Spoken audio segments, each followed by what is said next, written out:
Kwa jina la Bwana wetu Yesu Kristo, amina. Ndugu wapendwa, karibuni kwenye Magesa Channel. Leo tunajifunza maisha ya Mtakatifu Simoni Stock, mmoja wa watakatifu mashuhuri wa shirika la Wakarmeli. Maisha yake yanatufundisha umuhimu wa sala, unyenyekevu na kumtegemea Bikira Maria katika kila hatua ya maisha. Mtakatifu Simoni Stock alizaliwa nchini Uingereza mnamo mwaka 1165. Tangu akiwa mtoto alipenda sana kusali na kutafakari. Mapokeo yanasema kwamba kwa muda aliishi maisha ya upweke katika shina kubwa la mti, jambo lililomfanya apewe jina la Stock, ambalo kwa Kiingereza cha zamani linahusishwa na shina la mti. Akiwa kijana alitumia muda mwingi kusoma neno la Mungu, kufunga na kumtafuta Mungu kwa moyo wote. Baadaye alijiunga na shirika la Wakarmeli ambalo lilikuwa limetoka mlima Karmeli katika nchi takatifu na kuhamia Ulaya. Wakati huo shirika lilikuwa linapitia changamoto nyingi na hata lilikuwa katika hatari ya kutoweka. Kwa sababu ya utakatifu na hekima yake, Simoni Stock alichaguliwa kuwa mkuu wa shirika hilo la Wakarmeli. Aliwaongoza watawa kwa imani kubwa, akisisitiza sala, maisha matakatifu na ibada kwa Bikira Maria. Tukio maarufu zaidi katika maisha yake lilitokea tarehe 16 Julai mwaka 1251.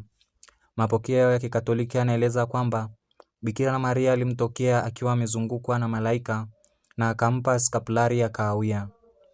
Inasimuliwa kwamba Bikira Maria alimwambia, na nukuu, "Pokea skapulari hii ya shirika lako, itakuwa ishara ya ulinzi wangu kwa wote watakaoivaa kwa imani na kuishi katika maisha ya Kikristo." Mwisho wa nukuu. Tangu wakati huo, skapulari ya kahawia imekuwa ishara muhimu ya ibada kwa Bikira Maria na ya kujitolea kumfuata Kristo. Mtakatifu Simoni Stock anatufundisha fadhila na mafundisho mbalimbali.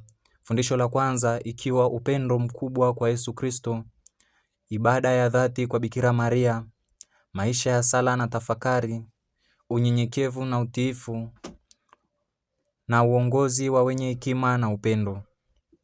Aliwahimiza Wakristo kumtegemea Mungu katika shida zote na kudumu katika sala bila kukata tamaa. Mtakatifu Stock alifariki mwaka 1265 akiwa na sifa ya utakatifu.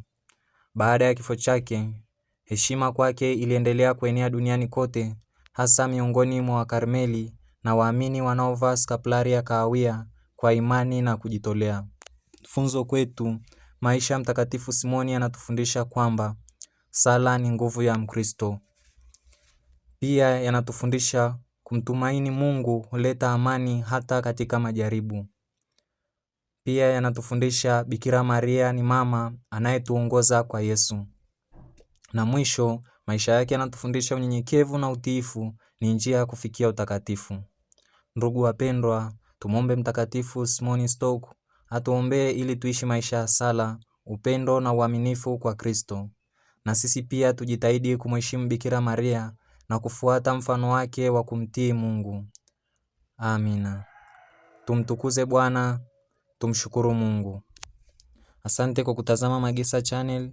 Usisahau kusubscribe, kulike na kushare video hii kwa watu wengi zaidi ili wajifunze maisha takatifu. Mungu akubariki.